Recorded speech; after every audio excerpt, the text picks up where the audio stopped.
नाज़रीन, रुपया पैसा में आपको खुशामदीद कहते हैं। मैं हूं अली नासिर। बात वही कर रहे थे, कल भी कर रहे थे, परसों भी कर रहे थे कि माशी टीम जो है उसके मुतालिक सवालिया निशान जो है वो बहुत सारे उठ भी रहे हैं, बन भी रहे हैं। इमरान खान साहब के ऊपर लोगों को कॉन्फिडेंस है, जिन लोगों ने उन्हें वोट दिया है, लेकिन उनकी टीम जो है वो उनको लेट डाउन कर रही है। ये ऐसा आम ख्याल पाया जाता है। इमरान खान साहब कोशिश काविश कर रहे हैं। इसी कोशिश काविश का एक हिस्सा ये है कि MBS पाकिस्तान तशरीफ़ ला रहे हैं, जो इस वक्त वली अहद हैं सऊदी अरेबिया के। उनका सामान भी यहाँ पहुँच चुका है, शाही मुहाफ़िज़ भी आ चुके हैं। वो आएंगे, यहाँ पे मीटिंगें करेंगे, अच्छी खबर सुना के जाएंगे, बुनियादी तौर पे क्योंकि सऊदी अरब को हमारी ज़रूरत भी है और हमें हर वक्त दूसरों की ज़रूरत रहती है, क्योंकि हम सहारे ढूंढते हैं अपने पैरों पे कभी खड़े ना होने की। ऐसे जैसे कहना तो नहीं चाहिए, कसम खाई हुई है, लेकिन हमने भी सोचा हुआ है कि जब तक हम दूसरों के सहारे नहीं रहेंगे, बेसाखियों पे नहीं रहेंगे, मसाइल ख़राब ना हो जब तक, तो तब तक हमने भी ठीक नहीं होना। लेकिन जैसे मैंने आपको कहा कि अब अल्लाह ताला की तरफ से सिस्टम ऐसा हुआ है कि सऊदी अरब को भी हमारी ज़रूरत है, मशरिक़ वस्ता के मालिक को भी हमारी ज़रूरत है। डिप्लोमेटिकली वो थोड़े से आइसोलेट हो रहे हैं और वहाँ पर पाकिस्तान हर वक्त तैयार, हर वक्त मौजूद होता है और हम फ़ौरन जाके शेख के पास पहुँच के, चाहे वो कोई भी शेख हो, उसको कहते हैं अस्सलाम वालेकुम भाईजान, हम पहुँच गए यहाँ पर, जल्दी से नोटू दिखाओ। और अच्छी बात है, अच्छी बात है, हमारी ज़रूरत है, हमारी ज़रूरत भी है और इसका भरपूर फ़ायदा उठाना है। पिछली दफ़ा की तरह मौका ज़ाया ना हो, क्योंकि आपको याद होगा कि हमने क्या किया कि धरने के बाद धरने से उठवाया गया किसी ने उठाया, क्यों उठाया, ये मैं बात नहीं करूँगा। वो शायद ये वजह थी कि शादी भी हो गई थी, फिर एक बड़ा अफसोसनाक वाक़या भी पेश आया था। धरने से उठे, असम्बली में गए और करारदाद ये पास की कि हम मशरक़ वस्ता में अपनी इंटरफेरेंस या पार्टिसिपेशन नहीं करेंगे। नुकसान ये हुआ कि हम उस इत्तेहादी कोalition फोर्स का हिस्सा ना बन पाए, वरना हमें इससे कहीं ज़्यादा नोटू मिलते और यकीन करें हमारे डिफेंस एक्सपेंडिचर में कमी आती। लेकिन अब ये बातें बाद में करेंगे। आज है मस्बत बात। शेख पाकिस्तान आ रहे हैं, वेलकम सर, वेलकम। और पाकिस्तान को बहुत सारे फ़वाइद मिलेंगे। मेरे साथ दो बहुत ही अहम मईशतदान शामिल हैं। कराची के अंदर मेरे साथ मौजूद हैं अयूब मेहर साहब, जो कि मुल्क के मारूफ मईशतदान हैं। डॉक्टर साजिद अमीन साहब मेरे साथ इस्लामाबाद से हमें ज्वाइन कर रहे हैं, वो भी एक बड़े मारूफ इकोनॉमिस्ट हैं और SDPI के साथ मुंसलिक हैं। गुफ्तगू का आगाज़ करते हैं जनाब डॉक्टर अयूब मेहर साहब के साथ। डॉक्टर अयूब मेहर साहब, थोड़ी माजरत के साथ सच्ची और खरी बात कर देता हूँ, काफ़ी बातों का लोग बुरा मान जाते हैं। आप मेरी किसी बात का बुरा ना मानना, लेकिन आपकी पोशीदा मुस्कुराहट ये बता रही है कि आज आप कुछ नया बताएंगे मुझे ये बताइए कि पाकिस्तान की मईशत के क्या हालात हैं, what is the state of the economy, और दिल पे हाथ रख के बिल्कुल सच बताना है, बुरा ना मानना। चंद लोग, चंद इदारे ऐसे होते हैं जो हर एक हुकूमत को यही कहते हैं फर्स्ट क्लास, A1 ठीक है जी। नासिर साहब देखें, अगर हम मीडिया पे कुछ बताएं ना, अगर इकॉनमी के बारे में जी, या कोई इकॉनमिस्ट कोई बात करता है, तो मेरा ख्याल है इकॉनमी एक ऐसी चीज़ है कि आम शख्स जो है उसको उसका ज़्यादा पता होता है उसके साथ क्या बीत रही है। तो उसको हम जितनी अच्छी पिक्चर दिखाते रहें, अगर उसके हालात चेंज नहीं हो रहे तो वो हमें कहेगा कि ये झूठ बोल रहे हैं। तो इसलिए कोई इसको छुपाने वाली में इकॉनमी वही चीज़ है जो छुपाई नहीं जा सकती। इकोनॉमिक डेवलपमेंट को किसी भी तरह से आप आदाद और शुमार के जरिए नहीं छुपा सकते। लेकिन इमरान खान तक खबर ही नहीं पहुंचती ना। ये ट्विटर और फेसबुक के ऊपर वो बच्चे जिन्होंने अम्मी की नेल पॉलिश लेके यहाँ पे निशान लगा के बोला होता है खान साहब हमने आपको वोट दिया, हमने आपको वोट दिया, वो मिसगाइड कर रहे हैं इमरान खान को, बोल रहे हैं सब ठीक है, सब ठीक है, A1 है, फर्स्ट क्लास है। बावजूद इसके कि प्राइम मिनिस्टर साहब की मैं नेक नीति पे कोई शक नहीं कर सकता, कोई वजह नहीं है कि नेक नीति पे शक किया जाए, लेकिन एक चीज़ ये है बिल्कुल क्लियरली नज़र आएगी। आप देखें PTI का इलेक्शन से पहले का मैनिफेस्टो, उसके बाद PTI का एक और प्रोग्राम आया, पहले 100 डेज़ में हम क्या करेंगे, उसके बाद PTI का अपने इकोनॉमिक प्लान आया हुकूमत संभालने के बाद, फिर PTI का एक मिनी बजट आया। आप इन चारों को रिकनसाइल अगर करने की कोशिश भी करें तो रिकनसाइल नहीं कर पाएंगे, नहीं होता। उसकी वजह क्या है कि एक टीम है एडवाइजरी काउंसिल की, मिनिस्ट्री ऑफ फाइनेंस भी है और दूसरे भी अभी एक्सपर्ट हाल ही में रखे गए हैं। मेरा ख्याल है कि जो कन्फ्यूजन है, पब्लिक भी कंफ्यूज है कि चाह क्या रहे हैं और जो मैनिफेस्टो में जो चीज़ें बताई गई थी उनकी अचीवमेंट कब होगी। तो उसमें एक कन्फ्यूजन जो है वो एक नज़र आ रहा है और मीडिया मेरे ख्याल में खुद कंफ्यूज है कि समझ में नहीं आ रहा कि क्या बताएं, कौन से फिगर्स की बात करें ना। देखें, असल में बात यह है कि इमरान खान पे तनकीद करें तो PTI वाले सोशल मीडिया पे इतने मुतारिक हैं और मीडिया के ख़िलाफ़ इतना वहाँ पर एक हल्का है, सब नहीं, एक हल्का है जो बहुत ज़्यादा जहर उगल रहा है मीडिया के ख़िलाफ़, मीडिया एंकरों के ख़िलाफ़ जहर उगल रहा है, मीडिया को बुरा कह रहा है। लेकिन यकीन करें इमरान खान को वजीर आजम बनाने में। बेशक इसमें कोई शक नहीं है कि अल्लाह की जात जिसको इज्जत दे, लेकिन मीडिया का बहुत अहम किरदार रहा है। एक सीट की पार्टी थी ये पीटीआई, मीडिया ने इमरान खान को वजीर आजम बनाया। आज इमरान खान हमें भूल ना जाना इन फेसबुक और ट्विटर पे बैठे जो बर्गर बच्चे हैं इनके चक्करों में। हमने आपके लिए बहुत काम किया। खैर आगे चलते हैं। यहाँ पर हमारे साथ प्रोग्राम में मौजूद हैं डॉक्टर साजिद अमीन। परेशान हो रहे होंगे कि यार मईशत के ऊपर भी ऐसा प्रोग्राम होता है गर्मा गर्म जो अवामी नौयत का होता है, सर क्या करूँ माल बेचने के लिए ऐसे ही प्रोग्राम करना पड़ता है ताकि अवाम जो है वो बराह रास्त से कनेक्ट कर सके। साजिद साहब, आप इस्लामाबाद में बैठे हुए हैं, बड़े मोतबर इदारे से ताल्लुक़ रखते हैं, पाकिस्तान की मईशत का हकीकी हाल क्या है, स्टेट ऑफ द इकॉनमी? बहुत शुक्रिया जी। इसका सादा सा जवाब तो ये है कि ना इतनी अच्छी है जितनी पीटीआई की हुकूमत बता रही है, और उतनी बुरी भी नहीं है जो बिल्कुल एक अपोनेंट्स जो हैं वो बता रहे हैं। लेकिन मुझे लगता है कि शायद प्रॉब्लम एक और भी है, जो आप कह रहे थे कि इन्फॉर्मेशन पहुंच नहीं रही। उससे ज़्यादा अहम यह है कि जो इन्फॉर्मेशन पहुंच रही है उसको एनालाइज कैसे किया जा रहा है, उससे इंटरप्रेट क्या किया जा रहा है। क्योंकि जब तक आप एक सही डायग्नोज नहीं करेंगे आप सही तरह से इलाज नहीं कर सकते मरीज़ का। जी, मैं जस्ट 2 एग्जांपल्स रखूंगा और उस फिर हम आगे चलते चलेंगे। कल परसों से अगर आप देख रहे हैं एक ट्विटर पे और वैसे भी एक बहुत सारी बात चल रही है कि जी पाकिस्तान के ट्रेड डेफिसिट में कमी हो गई है। 32% का डिक्लाइन है जनवरी 2019 कंपेयर टू जनवरी 2018। ये असद उमर साहब की ट्वीट्स हैं, ये स्क्रीन पर दिखाएं भी, जो आप बात कर रहे हैं साथ साथ ट्वीटें भी दिखाई दे रही। जी अच्छी बात, मैं किसी का नाम नहीं ले रहा, बहुत सारे और लोग भी कर रहे हैं। जी और भी कर तो हम जी देखिए, हमें सबसे पहले तो समझने की जरूरत, सेलिब्रेशन से पहले ये समझने की जरूरत है ये डेफिसिट में जो कमी आ रही है ये आ कहाँ से रही है। जी, क्या ये हमारी माशी पॉलिसी का हिस्सा है, उसका रिजल्ट है, या कुछ और सोर्सेज भी हैं जिनको हमें देखने की ज़रूरत है। अभी तक की जो डिस्कशन मुझे लग रहा है गवर्नमेंट्स में चल रही है वो शायद इसको एक एज ए सक्सेस और सेलिब्रेशन ले रही है कि जो उनके टैरिफ्स इंक्रीज़ हुआ और जो डेप्रिसिएशन हुई है रुपए की, उसकी वजह से ये रिडक्शन आई है। ठीक है, किसी हद तक ये दुरुस्त हो सकता है, लेकिन इसका एक और एंगल है जिसे हमें देखने की ज़रूरत है कि जो डेफिसिट कम हुआ है वो क्या इम्पोर्ट्स के कम होने से हुआ है या एक्सपोर्ट्स के बढ़ने से हुआ है। ये बहुत अहम सवाल होगा। जी। तो अगर आप देखें तो हमारी एक्सपोर्ट सिर्फ 2% बढ़ी हैं, जो हमारी रिडक्शन हुई है वो ओवरवेलमिंगली इंपोर्ट्स के कम होने से हुई है। तो पहला तो ये है जी। तो जनरली ये सस्टेनेबल नहीं होते। आपको जब भी डेफिसिट्स को सस्टेनेबली सॉल्व करना होता है वो एक्सपोर्ट्स के बढ़ने से होता है, नंबर 1। जो दूसरा सवाल जो इससे अहम है वो ये है कि जो इंपोर्ट्स में कमी हुई है वो किस वजह से हो रही है। क्या वो हमारी टैरिफ से या डेप्रिसिएशन से हो रही है, या कुछ और वजूहात हैं जिनको देखने की ज़रूरत है। मुझे लगता है, मेरी ज़ाती राय में, ये जो रिडक्शन ऑफ इंपोर्ट्स हुई है ये इकोनॉमिक स्लो डाउन से हुई है। हमारी इकानमी का जो ग्रोथ रेट 5.8 से 4.2 पे आ रहा है, तो ये नेचुरल है कि जब भी आपकी इकानमी स्लो डाउन होती है तो आपका जो इंपोर्ट्स हैं वो गिरती हैं। और इसका एक और इंडिकेटर जो है वो हमें नज़र आ रहा है कि जो हमारी इंडस्ट्रियल प्रोडक्शन है वो नेगेटिव हो गई है। और जो मशीनरी की इंपोर्ट्स हैं other than power machinery generation, जो एनर्जी से जो रिलेटेड मशीनरी है, तो 13% का डिक्लाइन है हमारी मशीनरी इंपोर्ट्स में। तो अगर हम इस एंगल में देखें तो मुझे लगता है ये कोई बहुत ज़्यादा सेलिब्रेशन की नहीं है, ये हमारे एक्चुअली एक डेंजरस साइन है। देखिए, क्योंकि हमारी पप्पू ने इकोनॉमी स्लो इम्तिहान डाउन दिया हो रही है जिसकी वजह से हमारा जो ट्रेड डेफिसिट है वो कम हो रहा है। बात आपकी जो है मानने लायक है। बात यह है कि पप्पू जो है उसने इम्तिहान दिया, उसके बाद पर्चा चेक हो गया तो उसके पास सारी चीज़ आ गई, उसका नामा अमाल तो लेकर घर पहुंचा, अम्मी अब्बू को दिखाया। ये नहीं बताया कि मैं रियाजी में फेल हो गया, मैं यानी मैथ में फेल हो गया, मैं बायोलॉजी में फेल हो गया, मैं फिजिक्स में फेल हो गया, बल्कि अम्मी अब्बू को जाकर ये दिखाया, आप तो उस्ताद भी हैं अयूब मेहर साहब, वो जाके ये बताया मैं इंग्लिश में पढ़ा, उर्दू में मेरे नंबर अच्छे आए, लेकिन ये नहीं बताया कि 3 सप्लियां आई हैं। ये तो तरीकाकार है पाकिस्तान का। पहले भी नॉन लीग की हुकूमत ने इतनी थर्ड क्लास माशी कारकर्दगी दिखाई और इतनी इंटेलेक्चुअल करप्शन हुई इस मुल्क के अंदर कि आपकी सोचे गलत बयानियां की गई और गलत बयानियों के जरिए अवाम को मिसलीड और मिसगाइड किया गया।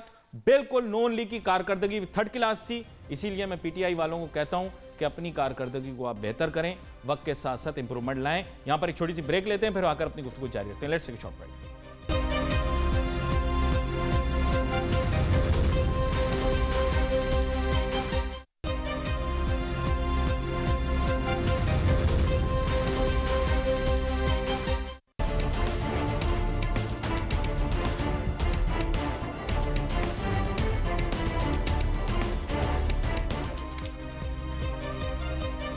नाज़रीन welcome back. After the break गुफ्तगू हमारी जारी है। बात कर रहे हैं पाकिस्तान की मईशत के मुतालिक। ना मनफी रुझान रखना चाह रहा हूँ, ना मस्बत रुझान रखना चाह रहा हूँ, क्योंकि हिमायत में भी प्रोग्राम कर दिया, कुछ तनकीद पे भी कर दिया, तो आज चाह रहा हूँ मुतवाज़िन राय आए। ब्रेक पे जाने से पहले डॉक्टर साजिद अमीन साहब ने जो है मुतवाज़िन गुफ्तगू की, बहुत सारी चीज़ों की निशानदही की और उन्होंने कहा ना इतनी बुरी है मईशत जितनी मुखालफिन बता रहे हैं और ना इतनी अच्छी है जितना तहरीक इंसाफ वाले या हुकूमत दावा कर रही है। इसके साथ साथ डॉक्टर अयूब मेहर साहब उन्होंने इस चीज़ की निशानदही की कि बहुत सारे इकोनॉमिक इंडिकेटर्स ऐसे हैं जो शायद गवर्नमेंट के फेवर में नहीं हैं और कुछ ऐसे हैं जिनकी इन डेप्थ इंटरप्रिटेशन करना ज़रूरी है। जस्ट लाइक ट्रेड डेफिसिट को पूरे तरीके से इंटरप्रेट किया जाए, इंपोर्ट गिर रही है, कहीं उसके पीछे रीज़न इकोनॉमिक स्लो डाउन ना हो। आप इत्तेफाक करते हैं, इख्तलाफ करते हैं, अपनी राय दें। देखिए, एक चीज़ ये है कि इकोनॉमिक स्लो डाउन पे तो कोई, मैं समझता हूँ, दो राय हो नहीं सकती, पॉसिबल नहीं है स्लो डाउन। स्लो डाउन को तो गवर्नमेंट ने कहा है जी, पहले नंबर पे कि गवर्नमेंट ने जो हमने 5 to 6% के दरमियान जीडीपी ग्रोथ रख दिया था, खुद गवर्नमेंट ने और स्टेट बैंक ने उसको डाउनवर्ड रिवाइज कर दिया है। डाउनवर्ड रिवाइज का मतलब है कि स्लो ग्रोथ हो रही है, आपकी स्लो डाउन जा रही है। जी।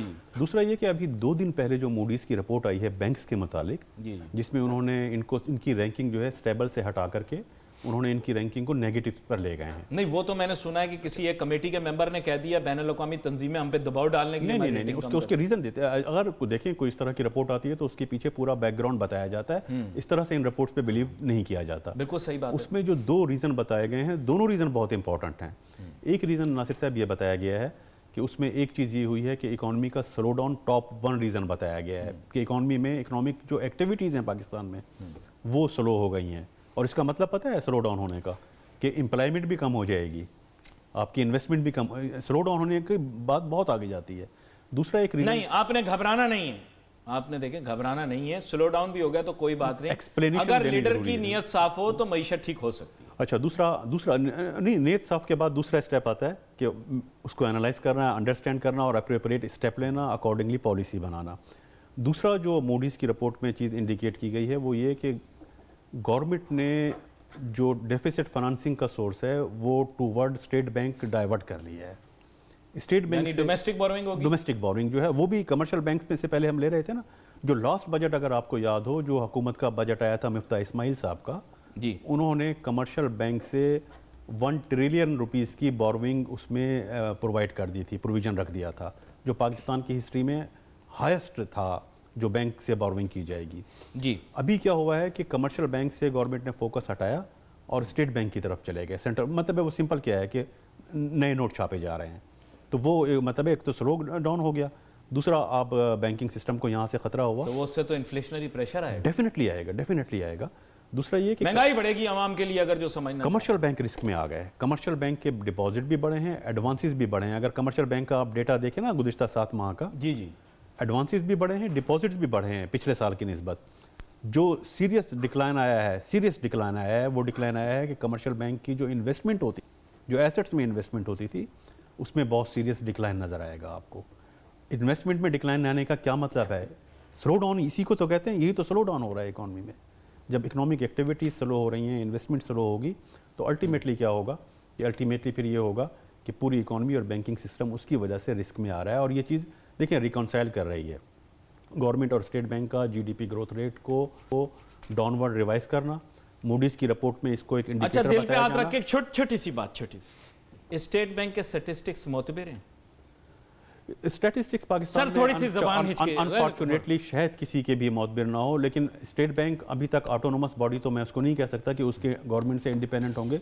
बहुत ज़्यादा फर्क नहीं होता बैरो ऑफ स्टैटिस्टिक्स के स्टैटिस्टिक्स जो डेटा दिया जाता है या स्टेट बैंक का। अच्छा, ये स्टेट बैंक के मुतालिक मैं नहीं कह रहा, मैं वैसे बोल रहा हूँ। पड़ोसी मुल्क का एक गाना है, सजन जी झूठ मत बोलो खुदा के पास जाना है। तो ये तमाम इदारों के लिए जो स्टैटिस्टिक्स छापते हैं कि सजन जी झूठ मत बोलो, खुदा के पास जाना है, ना घोड़ा है ना गाड़ी है, वहां पैदल ही जाना है। और एक बात ये मैं बता दूं, जवाबदारी भी होगी। वहां पर जाकर आप ये कहेंगे जी हमने इसके कहने पे गलत स्टैटिस्टिक दे दी, उसके कहने पे गलत स्टैटिस्टिक दे दी, ये गलत शहादत देने की तरह है। अगर आपने झूठी शहादत दी तो फिर बाद में अपना हिसाब वहां कर लेना। लेकिन आजकल पाकिस्तान में नौजुबिल्लाह कहना नहीं चाहिए, हालात देख के लगता नहीं है कि आखिरत नहीं, लेकिन उससे ज़्यादा खतरनाक बात है, उससे ज़्यादा खतरनाक बात मैं बता रहा हूँ कि जो स्टैटिस्टिक्स वो अदारे दे रहे हैं वो मोतबर है या नहीं है, अपार्ट फ्रॉम इट वो जो स्टैटिस्टिक्स दे रहे हैं उन स्टैटिस्टिक्स और के जनाबे मुताबिक वाला अप्रूवर हैं वो केस में, अप्रूवर इदारे का मैं अब नाम नहीं लेता, इदारे का सरबरा अप्रूवर है केस में, अप्रूवर। और क्या बात करूं? लेट मी कंप्लीट माय कि देखें वो जो स्टैटिस्टिक्स दे रहे हैं इसमें इवन उसमें भी इकोनॉमी का स्लो डाउन नजर आ रहा है। ये ज़्यादा इंपॉर्टेंट बात है। वो मतलब अगर गलत भी दे रहे हैं तो उसमें भी डाउन नजर आ रहा है, तो उस पर डाउन पर तो मेरा ख्याल है कोई क्वेश्चन नहीं हो सकता। हाँ, झूठ भी कितना बोला जा सकता है, क्या करूं मैं पोशीदा रखना चाह रहा हूं, मैं कुछ कहना नहीं चाह रहा, किससे एक्चुअली आजकल पंगा नहीं लेना चाह रहा। उसकी वजह ये क्या पता कौन कब गुस्से में आ जाए और इनके तो कान कोई भी भर दे, ये आए तो हम एफबीआर को सीधा कर देंगे, और दफ्तर में जाकर हमें लग रहा था ऐसे अमिताभ की तरह जाके लात मारेंगे, टेबल जाके उधर गिरेगी, बोलेंगे जनाब और हम तुम्हें सीधा कर देंगे। एफबीआर के साथ ही नत्थे हो गए, जो एफबीआर बोल रही वही कर रही है गवर्नमेंट। जनाब हमारे साथ जो दूसरे मईशदान मौजूद हैं, डॉक्टर साजिद अमीन साहब। सर बात यह आपने इकोनॉमी की एक मुतवाजिन तस्वीर खींची। अब प्रॉब्लम थोड़ा ये है कि अगर हकीकत दिखाई जाए, आईना दिखाया जाए तो बुरा मान जाते हैं। There is a distinct systemic problem. Can you identify that systemic problem in policy making in Pakistan? जी साजिद अमीन साहब। बहुत शुक्रिया जी। इसमें देखें, एक तो जो सबसे बड़ी अहम बात है, देखिए जब मैं आपके पहला सवाल थोड़ा सा उसके लिए रिपीट करना चाहूँगा कि 2019 में पाकिस्तान के लिए है क्या, रखा क्या है इकानमी में। देखें जो भी आपके मईशत के इंडिकेटर्स हैं वो थोड़ा ख़राब हो रहे हैं, वो डिटीरियोरेट हो रहे हैं। आप इन्फ्लेशन को देख लें तो वो डबल हो रहा है, ऑलमोस्ट 4% से 7.2% पे आ रहा है। हमारे जो बजट डेफिसिट है वो 2018 में अगर 5.8% के करीब था, तो वो शायद मुझे लगता है 2019 में 7% को टच कर जाएगा रफली। एक्सपेक्टेशन तो 6% तक थी, बट मुझे लग रहा है कि वो 7% तक चला जाएगा। आपकी इन्वेस्टमेंट्स जो है वो, आप फॉरेन इन्वेस्टमेंट्स को तो छोड़ें, जो आपका डोमेस्टिक इन्वेस्टर है वो भी रिलक्टेंट है इन्वेस्टमेंट करने में। इन सारी जो एक मेजर है, इसके दो मेजर रीज़न्स हैं। एक तो हमारी हिस्टोरिकल रीज़न है। अगर आप पाकिस्तान का ग्रोथ का डेटा देखें पिछले 30 साल का, 25 साल का, जब भी हमने 5 या 6% ग्रोथ रेट को टच किया है तो हमारे यहाँ मैक्रो इकोनॉमिक क्राइसिस आया है। उसकी बुनियादी वजह यह है कि हर गवर्नमेंट जो है, और फंडामेंटली जो हमारी इकोनॉमी है वो कंजम्पशन बेस्ड है। हमारे यहाँ तकरीबन और वो बड़ा है ओवर द टाइम, जो शेयर ऑफ कंजम्पशन है। अगर आप हमारी जो पीयर इकोनॉमीज़ हैं बांग्लादेश या दूसरे मुल्कों को देखें तो वहाँ रफली जो इन्वेस्टमेंट और कंजम्पशन का शेयर है वो 30 to 70 है जी, 20 to 80 है कि 20% आपकी इकोनॉमी जो है वो इन्वेस्टमेंट लेड होती है और 80% के करीब कंजम्पशन में आती है। पाकिस्तान में रफली इस साल जो थी, पिछले साल जो थी, वो 92% के करीब, 92% के करीब जो थी वो कंजम्पशन बेस्ड इकोनॉमी थी। तो पाकिस्तान में ये एक पूरा एक हिस्टोरिकल ट्रेंड है कि हमेशा जब भी हमने 6% ग्रोथ रेट को टच किया है, हमारे यहाँ इकोनॉमिक जो क्राइसिस है, बैलेंस ऑफ पेमेंट क्राइसिस है, वो आया है।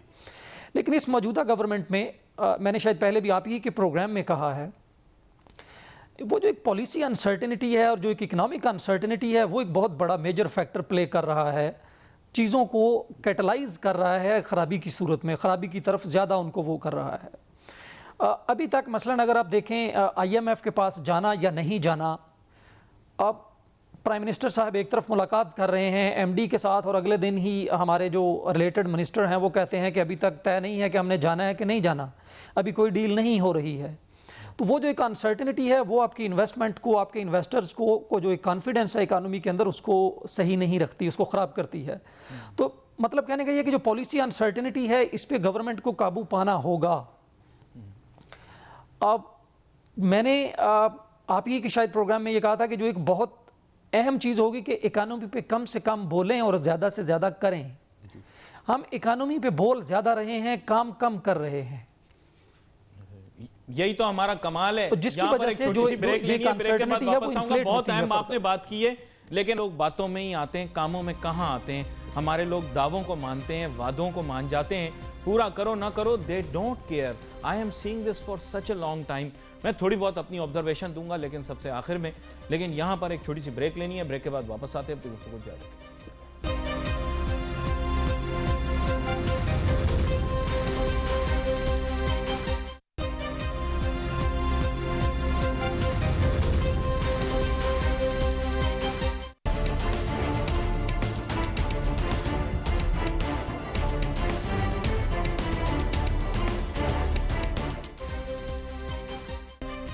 Conventional media is very important. Social media के ऊपर रिलाई नहीं किया जा सकता, whether it is economic policy और whether it is national policy. The reason is when Musharraf came back home after a long while believing on social media, तो लोगों का ठाठे मारता हुआ समुंदर वहाँ पे नहीं था। सो कन्वेंशनल मीडिया यानी कि हम और हमारे यहाँ डायलॉग बहुत इंपॉर्टेंट है। जनाब, अब बात यह है, अय्यूब मेहर साहब आपने गुफ्तगू सुनी, साजिद अमीन साहब ने बहुत अहम नुक्तों की जो है निशानदेही की। बात ये थोड़ा सा आप कह रहे थे कंक्लूजन की तरफ मूव करते हैं। मैं मुख्तसरन आपको ये बात बता दूं कि केमिस्ट्री के अंदर कुछ रिएक्शंस जो होते हैं इरिवर्सिबल होते हैं। एक कागज़ जैसे अगर जला दिया जाए तो फिर वो राख बन जाता है, उस राख से वापस कागज़ नहीं बन सकता। लेकिन मैं तो एक नेगेटिव पेसिमिस्टिक आदमी हूँ, मेरी बात पर तो यकीन ही नहीं किया जाएगा। बात यह है कि आपका माशी मसला बहुत ही ज़्यादा पेचीदा है, इसको आसानी से हल नहीं किया जा सकता। क्या कहते हैं आप? देखिए ठीक है, बिल्कुल इरिवर्सिबल एक्शंस होते हैं, उनको घोड़ा मर गया उसको ज़िंदा तो नहीं किया जाता, यही वो हो गया ठीक है।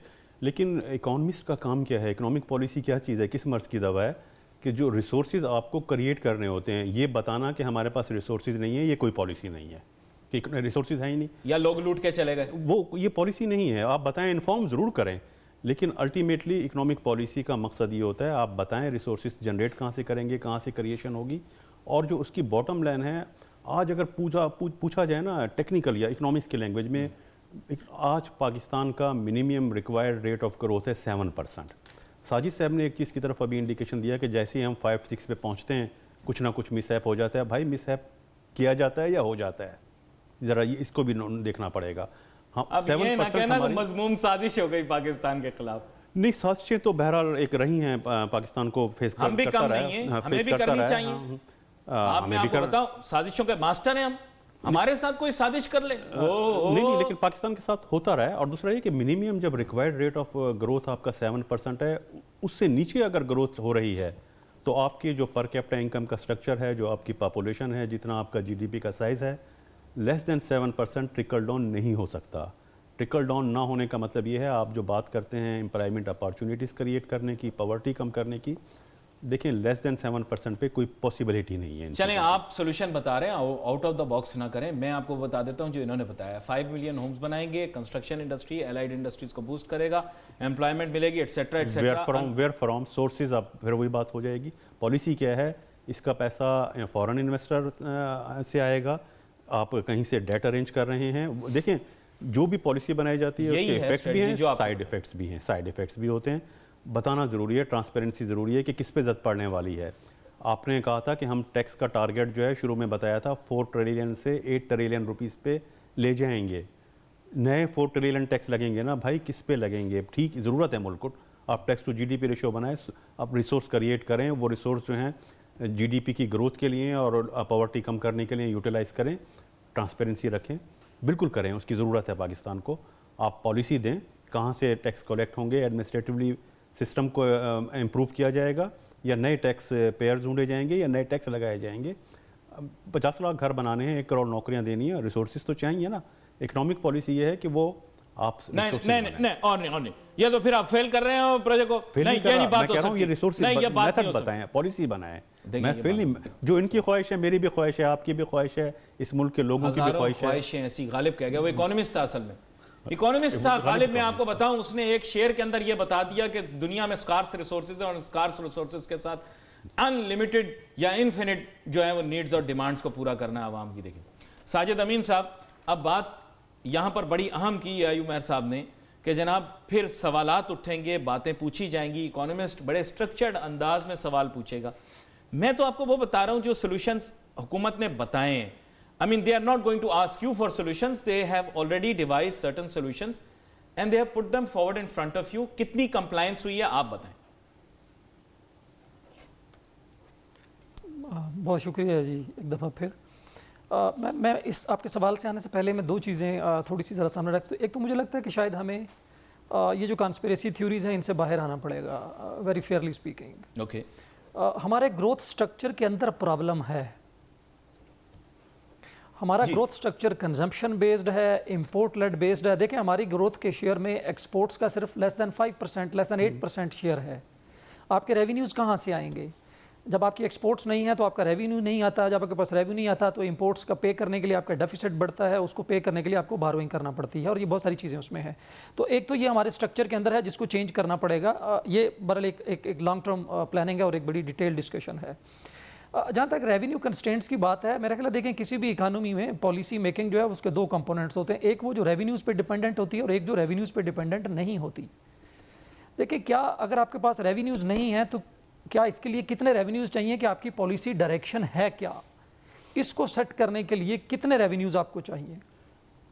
आपको कोई रेवेन्यू नहीं चाहिए आम आदमी को, आम इन्वेस्टर को ये बताने के लिए कि ये है हमारी पॉलिसी डायरेक्शन जिस पे हम अगले 5 साल काम कर रहे होंगे। जब आप 5 माह के अंदर 2 मिनी बजट्स लाते हैं तो आप उस पॉलिसी अनसर्टनिटी को क्रिएट कर रहे होते हैं, उसके लिए कोई रेवेन्यूज़ की ज़रूरत नहीं है, आप उसको क्रिएट कर रहे हैं। तो मुझे लगता है कि अगर आप विद इन रेवेन्यू कंस्ट्रेंट्स, इस गवर्नमेंट की जो सबसे बड़ी प्रॉब्लम अभी तक रही है वो ये था कि इसकी कोई क्लियर पॉलिसी डायरेक्शन हमें समझ नहीं आ रही। मसलन हम बहुत बात सुन रहे हैं कि IMF की कंडीशंस बहुत सख्त हैं। क्या आप जानते हैं वो कंडीशंस क्या हैं फ्रॉम गवर्नमेंट फोरम? जी अभी तक पार्लियामेंट में या कहीं और कोई डिस्कशन उस पर नहीं हो रही कि वो क्या कंडीशंस हैं। हाँ, न्यूज़पेपर्स में लिखा जा रहा है कि ये है, क्या ये सराहियां हो रही हैं। तो इसके लिए को बहुत ज़्यादा आपको रेवेन्यूज़ की ज़रूरत नहीं है। बट कमिंग टू सोल्यूशंस क्या होंगे, मुझे लगता है इसमें 2 से 3 चीज़ें बहुत अहम होंगी। Time Sajid Amin sahab, I will have to request you कि आप आगे आने वाले दिनों के दोबारा से प्रोग्राम के अंदर हमारे साथ शामिल हो। सोल्यूशन के मौके पर वक्त ख़त्म हो गया। नाज़रीन, हमारी कोशिश ये होती है कि हम प्रोग्राम के अंदर किसी मंतकी हल तक पहुँचे ज़रूर। आप लोग मुझसे इसरार करते हैं, भाई इतने माहिरीन मौजूद हैं यहाँ पर, उन्हीं से हम सवाल करेंगे, उन्हीं से हम पूछेंगे। We wait for your messages on Facebook. यहाँ पे अली नासिर हमारी टीम को इजाज़त दीजिए। अल्लाह हाफ़िज़।